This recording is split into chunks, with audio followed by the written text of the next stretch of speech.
Hi friends, welcome to my channel Vizag Priya logs. ఈరోజైతే మీకు మంచి మినప జంతికలు అయితే చూపిస్తున్నానండి. చాలా ఈజీగా ఇంట్లోనే చేసుకోవచ్చు. ముందుగా ఒక కప్ అయితే తీసుకున్నానండి, ఇది మెజరింగ్ కప్పు. ఈ కప్తో ఒక కప్పు మినపప్పు అయితే ఒక 3 hours ఇలా నానబెట్టుకున్నానండి. నానబెట్టిన తర్వాత ఒకసారి బాగా కడిగేసుకొని ఒక కప్కి 2 cups వాటర్ వేసి ఇలా కుక్కర్లోనే ఒక 3-4 విజిల్స్ వచ్చే వరకు పెట్టుకోవాలి. మీ దగ్గర కప్స్ లేకపోతే గ్లాస్ మెజర్మెంట్ అనేది తీసుకోవచ్చు. ఇలా ఫ్లేమ్ అనేది హైలో ఉండాలండి. ఇక్కడ విజిల్స్ అనేవి వచ్చేసి అయిపోయింది, ప్రెషర్ కూడా పోయింది. ఇప్పుడు చూపిస్తున్నాను చూడండి, పప్పు అనేది ఉడికిందండి, చాలా మెత్తగా ఉంది. చూసారా పప్పు ఎంత బాగా ఉడికిందో. ఇలా ఉడికిన తర్వాత కొంచెం చల్లారాక ఇలా మిక్సీ జార్లో అయితే వేసి మిక్సీ చేసుకోవాలి. ఇదంతా ఒకసారి మిక్సీ వేయడం అవ్వదు కాబట్టి నేను 2 times ఇలా మిక్సీ పట్టుకుంటున్నానండి. చూపిస్తాను చూడండి ఎంత మెత్తగా వచ్చిందో. పేస్ట్ అనేది చాలా పర్ఫెక్ట్గా వచ్చింది. మీకు కావాలంటే కొంచెం వాటర్ అయినా యాడ్ చేసుకొని మిక్సీ చేయొచ్చు. ఓన్లీ పప్పు ఒకటే చేయాలని లేదు. అండ్ రిమైనింగ్ కూడా నేను ఇలా పేస్ట్ చేసి పక్కన ఒక గిన్నెలో వేసి పెట్టుకున్నాను. ఇప్పుడైతే ఒక బేషన్ తీసుకున్నానండి. ఏ కప్పుతో అయితే మినపప్పు తీసానో అదే కప్పుతో బియ్యం పిండి అనేది తీసుకోవాలి. బియ్యం పిండి మీరు ఇంట్లో ప్రిపేర్ చేసుకున్నది ఉన్నా పర్వాలేదు, లేదంటే ఇలా షాప్లో కొన్నదైనా పర్వాలేదు. నేనైతే ఇలా షాప్లో కొన్నదే వాడుతున్నానండి. ఇలా 1 cupకి 3 cups అయితే ఇలాగ బియ్యం పిండి అనేది తీసుకున్నాను. ఇందులోనే టేస్ట్కి సరిపడగా సాల్ట్ అయితే వేస్తున్నానండి. తర్వాత నువ్వు పప్పు అండి. ఇది నువ్వులు కొంచెం జంతికల్లో ఎక్కువగా ఉంటే బాగుంటుంది అని నాకు కూడా ఇష్టము.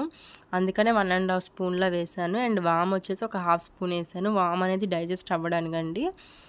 అండ్ ఇదైతే ఇక్కడ కారం వేసాను. కారం అనేది ఒక 1/2 స్పూనే వేసాను. మీకు కావాలి అంటే కొంచెం స్పైసీగా కారంగా ఉండాలి అంటే ఒక 1/2 స్పూన్ వరకు వేసుకోవచ్చు. నేనైతే 1/2 స్పూనే వేసానండి. నేను ఆల్రెడీ స్టవ్ పైన ఆయిల్ పెట్టానండి. అది హీట్ అయింది బాగాన. ఇప్పుడు ఆయిల్ వేస్తున్నారు చూడండి ఎంత బాగా నొరగలు వచ్చాయో. ఇలా బబుల్స్ అనేవి రావాలి. ఆయిల్ అయినా వేసుకోవచ్చు, డాల్డా అయినా వేయచ్చు, లేదంటే నెయ్యి అయినా వేసుకోవచ్చు. ఇలా వేసిన వెంటనే చేతితో కలపలేము కదా, అందుకే ఇలా స్పూన్తో కలుపుతున్నాను. ఇలా మొత్తం అంతా కలుపుకోవాలండి.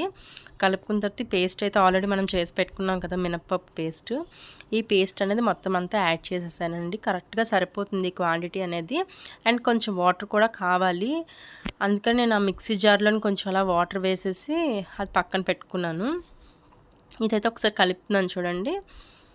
ఇలా మొత్తం అంతా కలుపుకోవాలి. ఇలా కలుపుకోవడం వల్ల మనకి ఎక్కడ ఉండలేమి లేకుండా అంత ఈవెన్గా చపాతీ ముద్దలా కలపాలి. కొంచెం సాఫ్ట్గా ఉండాలి ఈ పిండి అనేది. ఇలా కలుపుకున్నప్పుడు వాటర్ ఏమైనా కావాలి అంటే వేసుకోండి. నేనైతే వాటర్ అయితే యాడ్ చేశాను కొంచెం. ఇలా మీకు కావాల్సినంత వాటర్ అయితే వేసుకొని చపాతీ ముద్దలాగా చేసుకోవాలి. ఆల్రెడీ తెలిసే ఉంటుంది కదా జంతికలకు ఎలా పిండి కలుపుకోవాలనేది. ఆ విధంగా అయితే పిండి అనేది ఇలా కలిపి పెట్టుకోవాలండి.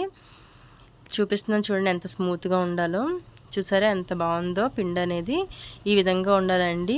ఇప్పుడైతే నేను జంతికలు గొట్టం అనేది తీసుకున్నాను. కొంతమంది దగ్గర వేరేలా మిషన్స్ ఉంటాయి. ఏదైనా సరే ఇలాగ ఆయిల్ అనేది అప్లై చేసుకోవాలండి. ఇప్పుడైతే నేను కొంచెం జంతికల పిండి అనేది తీసుకొని ఇలాగా సిలిండ్రికల్ షేప్లో చేసి ఇలా పెట్టానండి జంతికల గొట్టంలోని. మీకు చూపిస్తున్నాను చూడండి జంతిక అనేది వస్తుందో లేదో, జస్ట్ మీకు చూపించడం కోసం ఇక్కడ వేస్తున్నాను. చూడండి ఈజీగా వచ్చాయి థ్రెడ్స్ అనేవి. ఇప్పుడైతే దీని మీద మూత అనేది పెట్టుకోవాలండి. పిండి అనేది ఆరకూడదు. డైరెక్ట్గా మీరు కళాయిలో అయినా వేసేసుకోవచ్చు, లేదంటే ఒక ప్లేట్ మీద కానీ లేకపోతే ఒక గరిటె మీద కానీ ఇలా వేసుకొని ఇది డైరెక్ట్గా ఆయిల్ అనేది వేసుకోవచ్చు. నేనైతే ఇప్పుడు ఆయిల్ హీట్ అయిందో లేదని చూసానండి. ఆయిల్ అయితే హీట్ అయిపోయింది. ఇప్పుడు జంతిక అయితే వేసేసానండి. ఇలా వేసిన తర్వాత నురగంతా పోవాలి, అప్పుడే మనకి జంతిక అనేది ఫ్రై అయినట్టు తెలుస్తుంది. చూడండి జంతిక అలా వేయగానే వెంటనే ఆయిల్ హీట్గా ఉండడం వల్ల పైకి లెగుస్తుంది చూసారండి జంతిక అనేది. ఆయిల్ కూడా పర్ఫెక్ట్గా హీట్ అయింది మనకి. ఇలాగే మొత్తం అన్ని జంతికలు అయితే వేసుకోవాలండి నేను చూపించిన విధంగాన.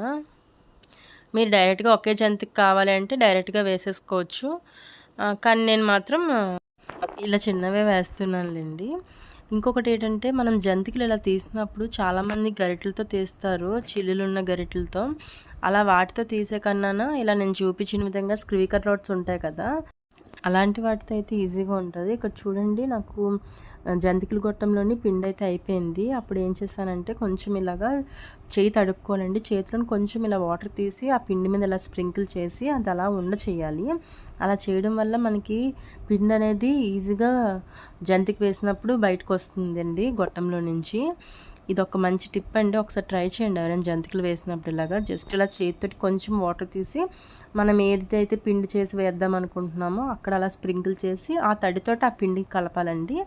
అదేమో జంతికలు గొట్టంలో పెట్టేసి దాంతో జంతికలు వేస్తే బాగా వస్తాయి. అంతేనండి. ఎంతో సింపుల్గా చేసుకునే మినప జంతికలు అయితే రెడీ అయిపోయాయండి. చాలా బాగా వచ్చాయండి. మీకు చూపిస్తాను చూడండి ఇక్కడ. ఇదిగోండి నాకైతే ఒక క్యాన్ వచ్చాయండి. ఒక చిన్న క్యాన్ తోటి నియర్లీ ఒక 50 అబోవ్ ఉంటాయి జంతికలు అనేవి. ఇక్కడ చూడండి అన్నీ పర్ఫెక్ట్గా ఫ్రై అయ్యాయి.